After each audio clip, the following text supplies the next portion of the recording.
do you think there is still hope or use for utopian writing in a cultural context in which we are daily discussing impending climate doom? Utopian writing doesn't come from people just sitting down to create a good society. It comes from pain. It comes from the things you don't have.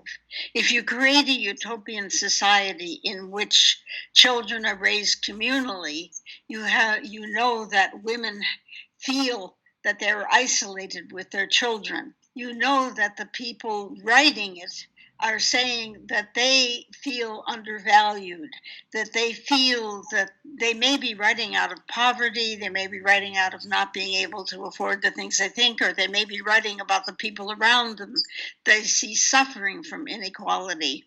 Utopia comes out of pain, it comes out of lack. And we have huge amounts of lack now. In the States, there is so much bad going on. Basically, a lot of the safety net has been taken away. People go bankrupt because they can't afford health care. People are shooting each other because we cannot get rid of the NRA's control of Congress. It is really very difficult to not wish that you lived in a better society if you're not one of the 1% of wealthy people.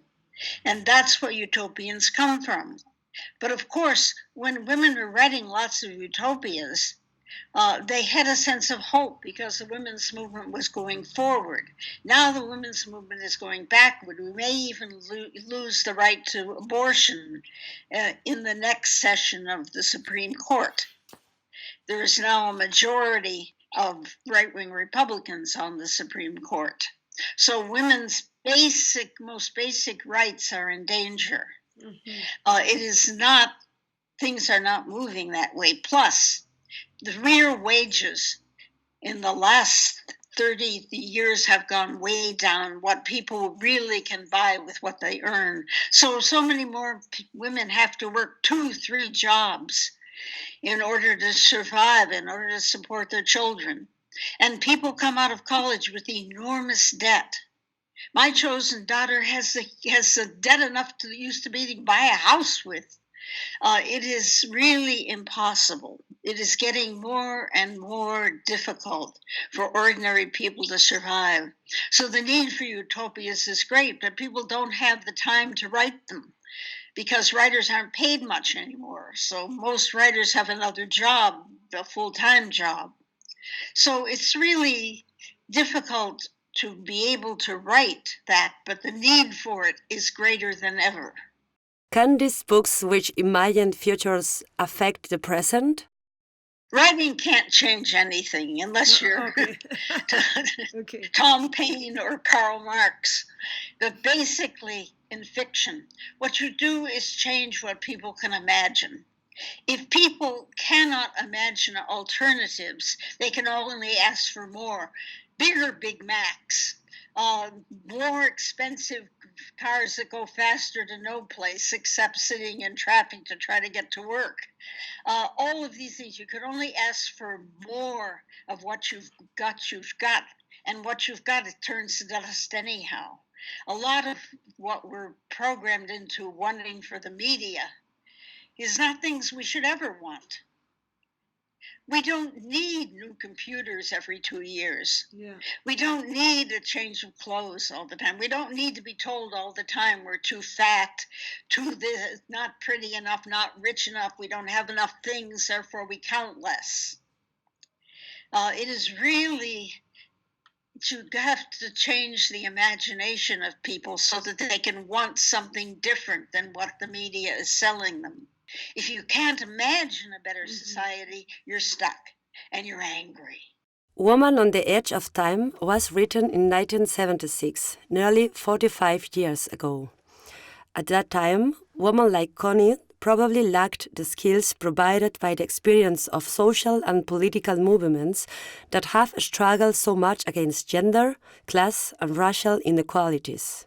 Still, nowadays, there are lots of Connies everywhere, even inside feminists like us. What could you tell them or us? Look, it's not an individual problem, it's a societal problem. And Hispanic, Latino, and Black women and Native American women are still on the bottom.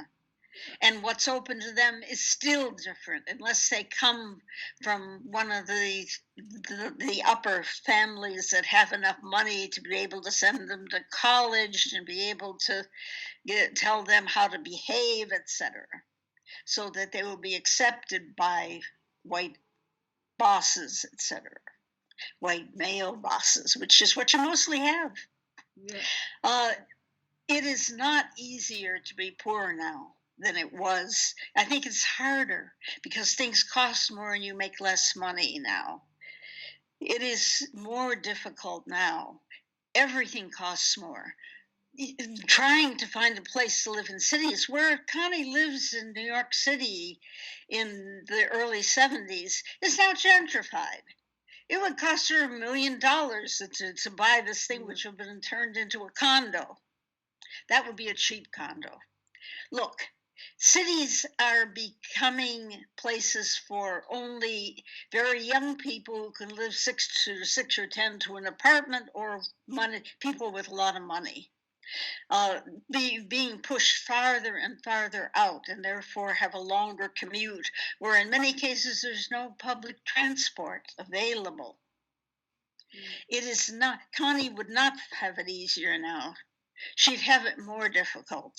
There is more violence against women. As women try to improve our position, there are so many angry men who just want to go and shoot women, rape women, stab women, do anything they can, throw acid. Feminism is very powerful, but so are those who control everything, and they are fighting back. They are fighting back with resources we don't command. But if we don't win, everybody loses.